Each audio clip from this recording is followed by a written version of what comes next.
and kind of romanticizing the past. I'm not really a romanticize the past guy, as you well know. I'm more about the windshield and the rearview mirror.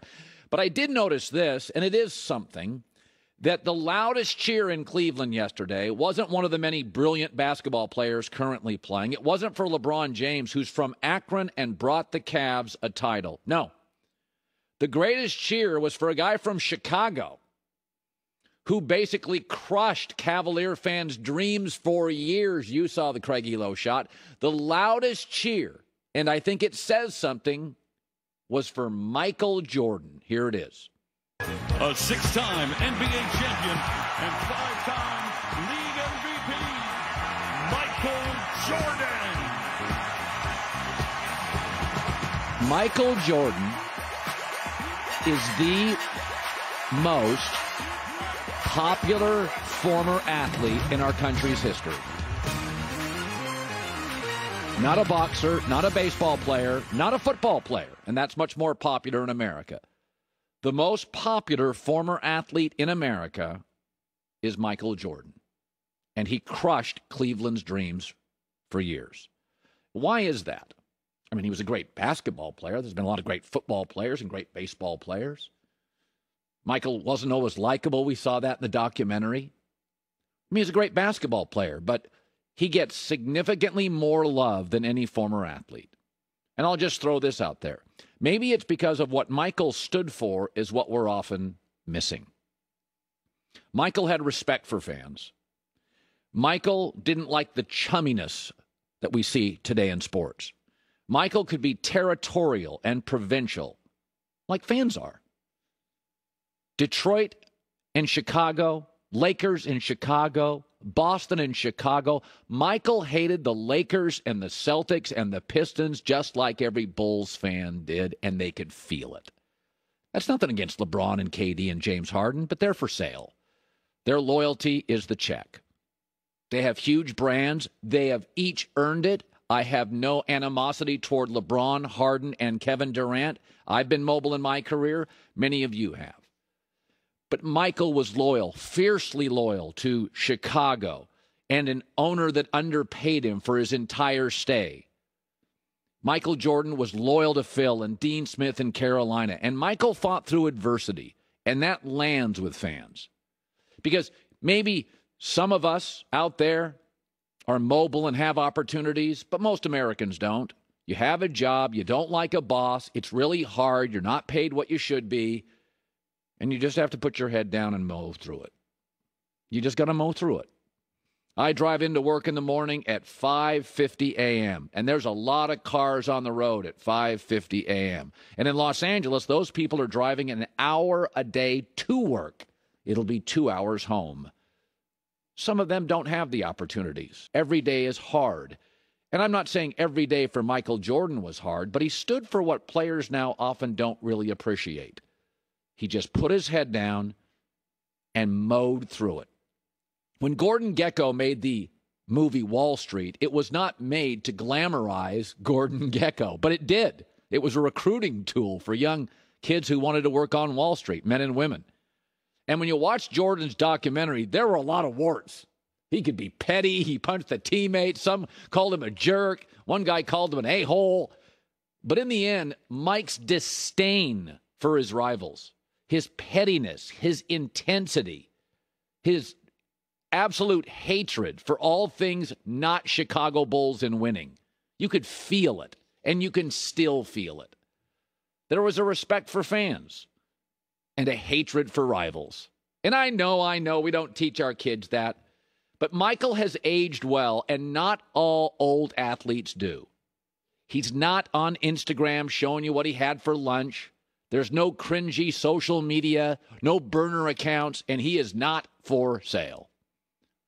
Michael Jordan is the greatest basketball player, all things told, to fans. LeBron can do more things well, in my opinion, and you could certainly argue for LeBron. But the fact that Michael Jordan is the most popular former athlete in the history of the country, and we know his warts, and we know he punched a teammate, and we know he did things we don't love, and there's the gambling stuff. But there's something about his DNA and his core values, America, says, I want that again. And I think a lot of it is the things we probably tell our kids not to be, the pettiness, the disdain for losing. Michael was a bad loser. But boy, was he a great winner. And it was good to see him for a day. Here's something that wasn't great to see. Yesterday, Michigan and Wisconsin, these are great Big Ten schools, great brands, wonderful athletic departments. One of the things that drives me nuts about college coaches, and maybe it's hard to avoid, they have a lot of power. They make more than the school president. They're often the highest paid state employee. They totally control personnel. I mean, Bill Belichick's great and rich, but Robert Kraft could fire him tomorrow. Robert Kraft told him, trade Jimmy Garoppolo, and Belichick had to. NFL coaches, even the all-time great Sean Payton, Andy Reid, Mike Tomlin, Pete Carroll, Bill Belichick, they got owners. And a lot of times they have quarterbacks who make a lot more than they do.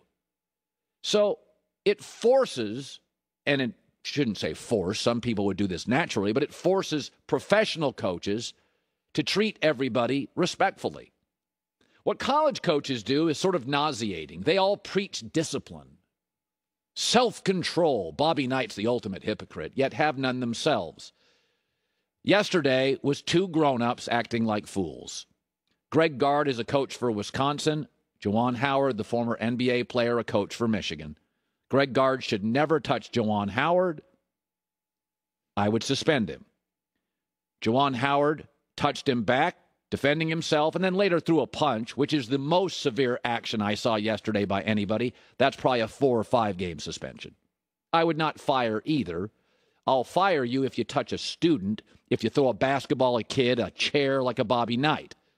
But in this instance, Greg Gard and Juwan Howard failed as adults. I hear this all the time. Hey, you touch me, it's game on. Grow up. Politicians, coaches, people representing universities all the time have to deal with schmucks and aggressive people. You've got to be the bigger man. Greg Gard had no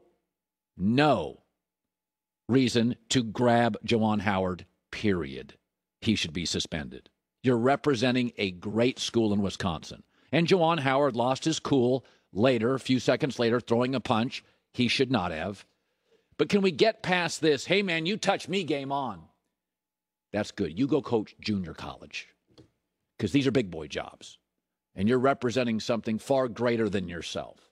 Both coaches looked like fools. And the under-discussed part of this is as players watch the two coaches touching and jostling each other, players started getting into fights. I mean, good Lord. I've seen it from Woody Hayes. I've seen it from college coaches for years. Biggest man on campus, highest paid state employee. And it's what I appreciate about professional coaches. The players keep them in line. Sean McVay has to be respectful to Aaron Donald or he'd throw him through a window. Yesterday was a failure of two grown men as adults making 7 figures. They should have both, in that moment, been angry, rip each other at the podium. Sometimes you have to smile and walk away. I know. Somebody touches me, game on. Coach junior college. This is the Big Ten. These are big jobs. These are big responsibilities. With great power comes some great responsibility, and I thought both coaches completely, utterly failed. I don't care who's at fault. It was a series of really bad actions. The worst was swinging at somebody, but Greg Gard has no right to put his hands on anybody. None at all. That's a general rule in society. You don't walk up to a store clerk. You don't walk up to an Uber driver. You don't walk up to another person and put your hands on them and invade their space. Stop defending him. That's accountability matters for Greg Gard, too. Here's Juwan after. I didn't like the timeout being called, and I'll be totally honest with you. I thought it was, not necessary at that moment, especially being in a large lead. I thought that was, what I felt wasn't fair to our guys, and so that's what happened.